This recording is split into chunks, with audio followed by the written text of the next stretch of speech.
Hello and welcome. Thank you for joining us. My name is Ben Munson. I'm a senior technology specialist with FarmQA.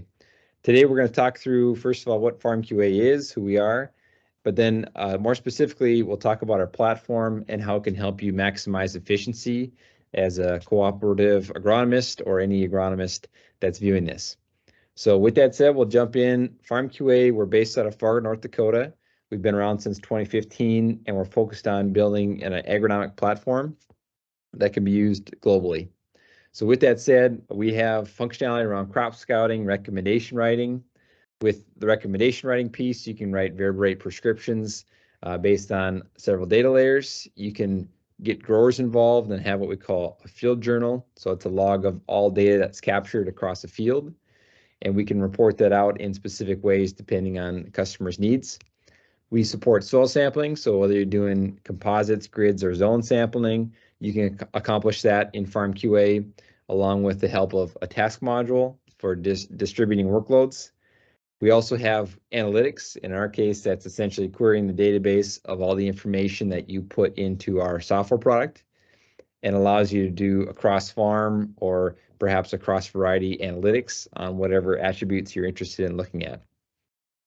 We have a planning module. So if you're looking to do upfront planning with a producer to come up with a shopping cart total for a season, we support that functionality along with some data layers, which would be things like as applied data, imagery to help you direct your efforts and view overlays in the field.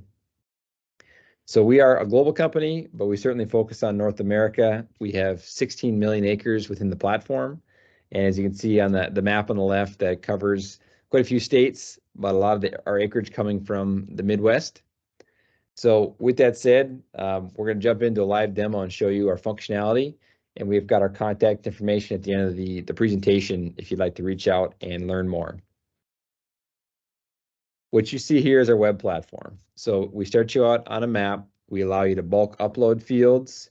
You can create fields directly from the web or the mobile app, or you can actually drive on the mobile app to use your GPS to get higher precision boundaries. We also have a connection to My John Deere to automatically pull boundaries in. The end result is a map like you see here, where you get a color coding based on your crops, number of fields, and acres. You can use the search feature if you want to look for a particular crop or field name, and you can also look down for a particular variety. That also, you can see here, breaks the legend down. You can take that data and view your map broken down by growing season. So on the top right, if I grab a prior year, I now see the crop rotation change and the color coding change based on that year. That also is available throughout our reporting system, so you can easily break your data down across years. Additionally, you can filter the data by what we call your organizational tree. So if I zoom out here, you'll notice I have fields on both what I call the North Dakota farm and Minnesota farm. If I were to click on any one of those, it would filter the data down to just allow me to see that data. So with that, you can also create grower accounts. So that could be done at a farm level. When they log in, they see just their data and can contribute to the system as well. So that's the basic kind of security system within FarmQA. And then at a field level, we start to store and track a significant amount of data, which we'll talk through, and it's shown on the left-hand side here. So what we'll talk through next is how we can take imagery and help you look across a broad amount of acres to determine where you should focus perhaps your efforts in season. So here's a field with imagery. On the left-hand side, you can see I have a layers panel. If I expand that out, it allows me to choose my index for any given image. So if we want to look at the dynamic NDVI in the case of this field, I can then choose a time period. So I'll say 12 months, and this will allow me to slide through the images available for this field, and I can look for change over time. So as I do so, I can see those NDVI maps change throughout, let's say August in this case, and see differences on when that crop is senescing. So from this, you can then look at this from a broad scale. You could drop pins on this map and dispatch scouts, but you can also do things like compare that to different indexes, perhaps just the visual imagery, or things like maybe a red band image. And you'll notice that that date holds constant as I toggle between the indexes to allow you to compare across time. The other thing that would be valuable in this case is you can look at what we call the metrics for that imagery. So what we do is we would pull out your average NDVI value for every image that we have in the system, and it generates a growth profile like you see here in the case of NDVI. So with this, you can see how that crop has progressed. It's going to allow you to pick out any issues in that field, especially given that you can compare it to other fields with a similar crop type of a similar plant date. And you can also compare it quickly across seasons. So with our imagery, we can backfill this up to 5 years. So day one with the imagery, you can get a graph like this that would allow you to compare 2023 versus the average growth profile for this field. Or maybe in 2021, there's also corn grown, and so you can compare how is this year comparing to that year from a purely a graph standpoint. So from here, you can see this at a field level, and this may help you in the field. So if you're scouting, you can be in the field and see that same imagery. So this is our mobile application. It runs on iOS and Android, and it's going to allow you to view these map layers, and it's going to allow you to enter data. So this is on the mobile side. If you're physically boots on the ground in this field and you want to view that same imagery, you can click on the field and you can pull up your layers. So a similar concept to the web, we have our NDVI image, and we can slide through time and find the image perhaps most current. In my case, I'll slide back into the growing season, and I can see a map. My location would be displayed on the mobile side. We allow you to pull these images down offline as well. So you can be totally disconnected and still see these images. And the value of doing that is then you can physically go out and do things like scout or soil sample based on one of these overlays. And so this is a scenario where I can add an observation, and I could do something like do an assessment of yield. Maybe it's doing a stand count or just filling out an entire scouting report. So in this case, I could do something like overall, this field looks good. I can fill out a quick yield estimate. So with that, I could enter in a series of values, and FarmQA will do the math in the background to come up with that estimate. And you can repeat that multiple times and get an average. The other thing I'll mention is, let's say that this was maybe a weed infestation that caused that NDVI to be lower. I could dictate what that was. So maybe chickweed with a pressure value and height. And then with any one of these, I'm able to take pictures or notate in the map. So here's a picture of the weed, or I could attach it from the photo library. And then with that, I could notate on my map where I saw that pressure. So in this case, I could draw out an area, or I could drop a series of pins of where I found that. So that is all tagged back to a report. And I can also write a recommendation from the mobile side. So if the producer should be taking action, you can pull from a list of your previously created mixes. You can pull that in with rates and products. And then from here, you can adjust rates if you need to, say, take your recommendation and increase that to 2 pounds per acre. You can view your product label. So from here, if I pull up the label, this is the latest EPA label available, and you can view over time what this looks like. So from here, we could write this into recommendation by simply submitting, and then you can generate a report, which can be texted off to a producer. So doing so, I have the option to open up that PDF. So in my case, I'll show you 2 options. One is a report that I generated in the field. It will have your co-op logo on it. You can see a breakdown of grower farm field information. We automatically bring in things like your GDUs, your season precip totals, and then your report content. So if you did a summary with some data around what you're seeing in the field with that weed pressure, your recommendation, we'll automatically take those rates, multiply it out by the field size, and give you totals. So the end result is a product or a report that they can go and actually apply with and perhaps biochemical. And then the pictures and notations would accompany that. You could generate a report where every page is a field. And so if you did 10 fields, that could be 10 pages. Or we have the option to roll that up and have more of a condensed report. So in this case, this is going to be a series of fields. So if I increase the size here, you can see that this is a series of 2 cornfields that need to be sprayed with the same chemical combination. And so you see rates and totals, but in this case, this is across both fields. If I scroll down, this is a different mixed combination with unique totals down here, and then a third combination as well with the rollout totals at the bottom in a shopping cart.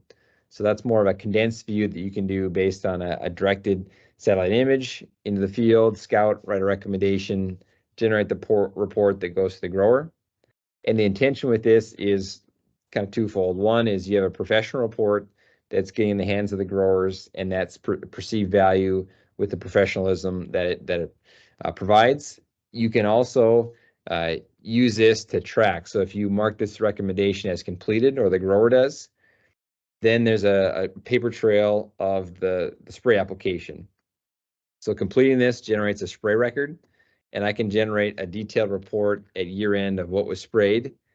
And doing so allows me to get a dense report that looks like this, where you might have your spray timings, completion, who sprayed it, and when.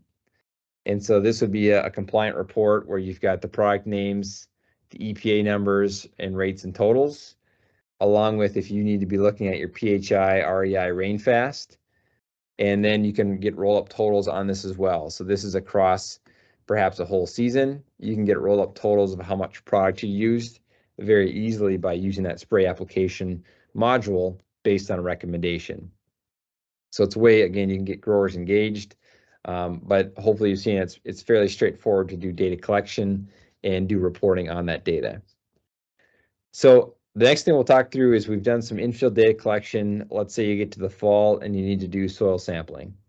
So we allow you to sample with whatever mode you want to support. So like I was saying earlier, grid, zone, composite. One of the features that we'll showcase throughout this is that, let's say as a manager, you can dispatch workloads through our work module. What this is, you can set up custom categories for your tasks. So maybe you've got aerial application, chemical application, and break down a task per sampling type that you do. You can also use this, I'm going to talk through it in the case of sampling, but you could use it for chem application as well. So what you can do is you can create tasks, you can assign them to individuals, and then you can get a calendar view of workloads.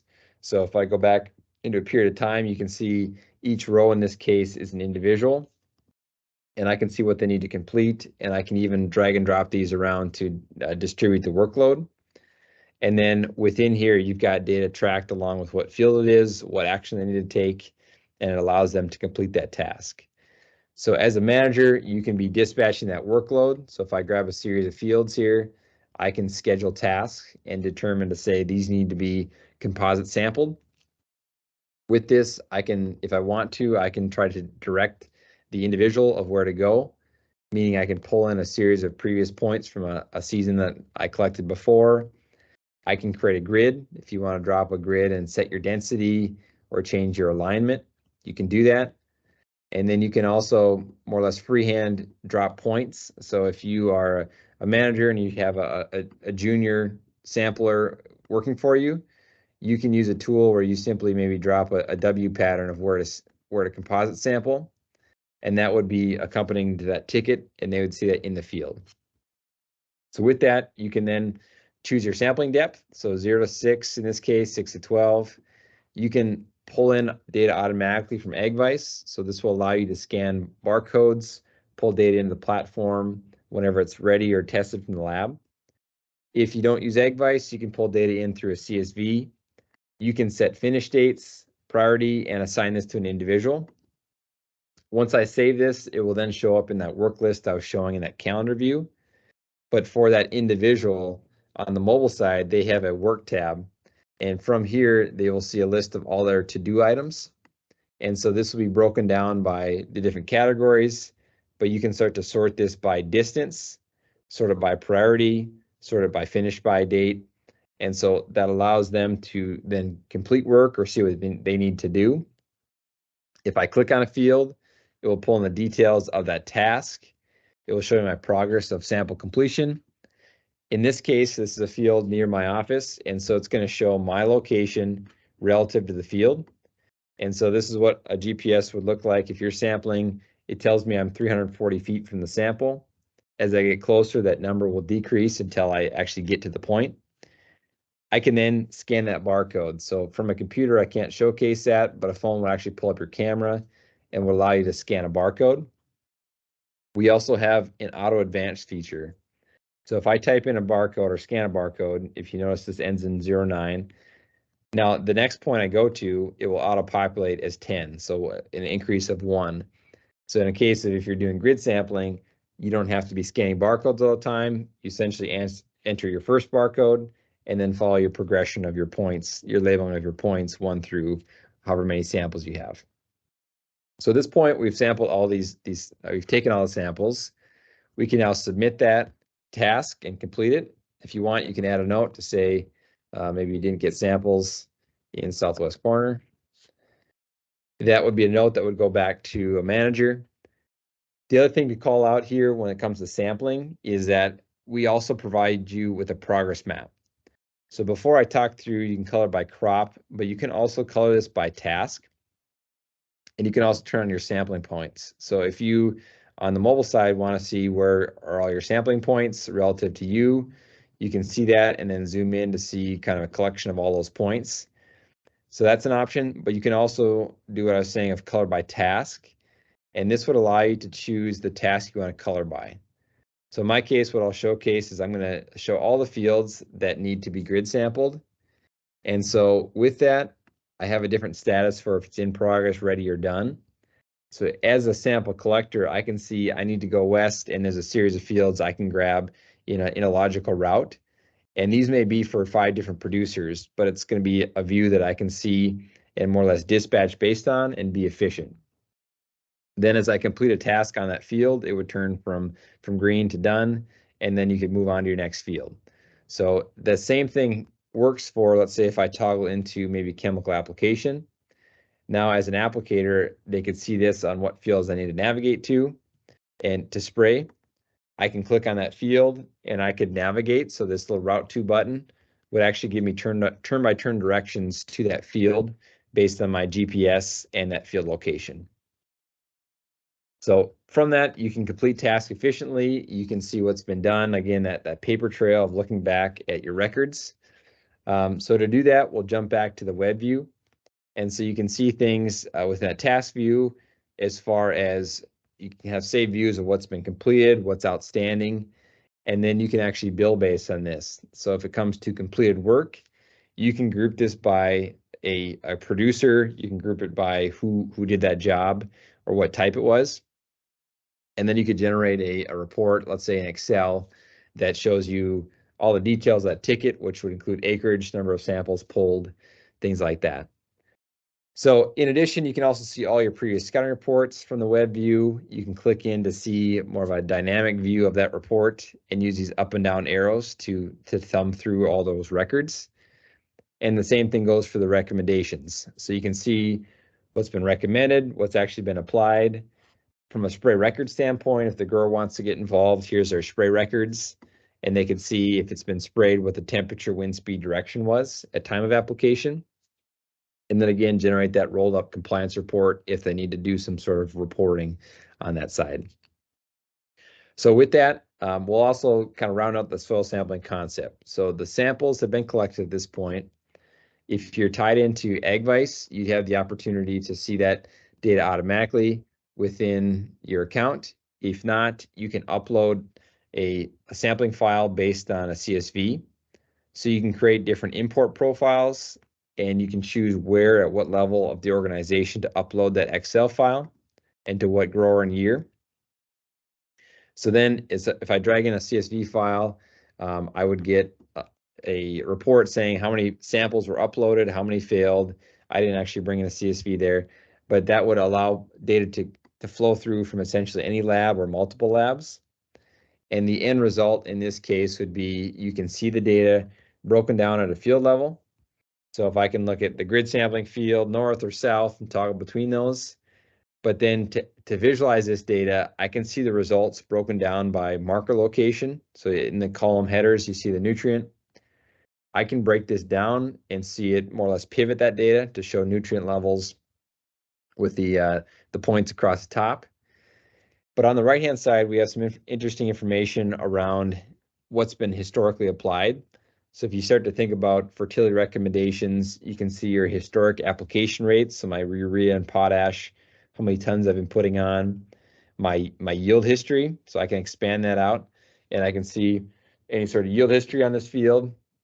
And then in addition to that, you can see what we call the metrics. And so this is going to roll up that data and average it across the field. So in this case, you can see all my average data for each nutrient. The other thing to call out here is, besides just viewing the data, you can now use this to write a variable rate prescription. So in this field, if I use the button in the top left, I can now enter in a mode where it's creating zones. We also allow you to upload existing zones and just write new prescriptions, or you can generate these same zones, but based on other data. So yield, imagery, elevation. But we'll talk through this as an example. So we'll call this webinar K. So we'll use our potassium values. As I choose a nutrient, you can see the data in the center of the screen changes or updates to represent that data. I can also break this down to see how many results I had in each nutrient category. From here, I can use a method on how we want to cluster that data or create kind of common units or clustering of that. I can set a minimum zone size, a number of zones I want, and then I can preview that. What this will do is it'll take that K data and it will group that into those zones. I can tweak these zone breaks and save it as a profile. So if I've got a common way I want to break this data down, I can create profiles and easily reuse that on future fields. I can tweak these zones. So if I want to manually touch this up, I could say, this is maybe an outlier, so I'm going to dissolve that down into a lower zone.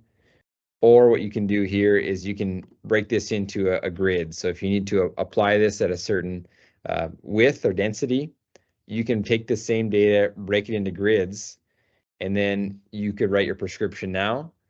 Or now that it's a grid, you might have more granularity to edit this down. And so you can do that again if you'd like. From here, you can create and write a prescription. So let's just say I can write this out as K. What we'll show here is that we've got your zone map on the right-hand side, your zone breakdown as far as nutrient level, number of acres, and percentage. And then I can break this into the actual rates I want to apply. So maybe we'll say 300 pounds per acre here and 100 at the top level. And then I can autofill. So you can put essentially in a min-max or just an average value, and the data would auto-populate based on that. I can then generate a shapefile, or what I can do is I could download this in bulk. So maybe I wanted to download all these files and go apply this for a producer. I could then export that to either a PDF to get a load sheet or just the shape files. So this will generate one zip file, but if I crack it open, it's going to have all those fields and the different prescriptions within that. And then that could be uploaded and used to apply. So that's why you can take action based on some of that data and export in bulk. And then with that, we'll end on the analytics side. So we've shown how we can collect some data. We can do some additional interesting things. And what I was saying earlier with the analytics side is there's a lot of data that we can house within FarmQA. And then analytics is a way that you can query that data and generate interesting views that might help your agronomist or your growers make decisions. So in the report tab, think of this like Excel, where you can have different tabs across the bottom of your data sets. And then the columns would be data that may have been captured in a scouting form, in this case, looking at stock rot or tar pressure. And within this, let's say I go over to my soil view, this is going to be a different way to view that soil data across fields. So each row is a field in this case. And I could do things like group this by crop, and then I will get averages for all my beet fields. Here's all my average nutrient levels, and I can sort this by nutrient to see which fields have been highest or lowest. And I can also tap on any one of those cells to start to look at trend lines for any nutrient. So perhaps that makes more sense to look at trends on maybe phosphorus or potassium and start to see that data, that chart. So that's one way you can view that data. We can also start to break this into charts and graphs. So I can look at maybe nitrogen levels across time. So if I do that, here's my nitrogen levels with each line being a field. But this may be messy now, but you can break this down by a producer. So if I now view this by just months and farms, you can more easily compare nitrogen levels over time for a particular crop, variety, something like that. The points we made here is that you slice this data down based on a line chart, heat map, field average, or bar chart to represent the data in the way that's most helpful for decision making. And then you can store these into dashboards. So now now that I've created the views, I can create something like a soil dashboard and look at my potassium line chart broken down by crop, or what we call a field average map where green is high nitrogen levels, red is low. And I could show a progression through time across a series of fields, or show, in this case, which fields maybe have my highest versus lowest calcium levels.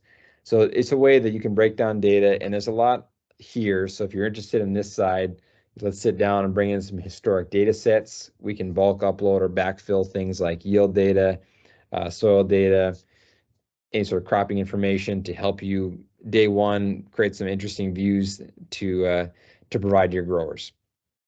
So with that, we'll end on, we also have grower portals. And so with this, if you're a co-op and you want to brand our entire software, you can brand the mobile app, you can brand the web view, and then with that, your growers would experience kind of your brand, your logos, instead of the FarmQA color and branding. So it's more of again, a grower portal system that you can pay for as a service within FarmQA. So with that, we certainly have more functionality, but we want to keep this somewhat brief so that you can get just a kind of a sense of what a product can do. And so if you'd like to reach out or learn more, you can follow our previous webinars, which you can see here. And then we also have, you can contact us. So our information at farmqa.com is a great way to do that, or simply visit our website, farmqa.com. And we'd love to hear from you. We have free trials available, and we can certainly upload data to make that trial meaningful. So with that, thank you for tuning in.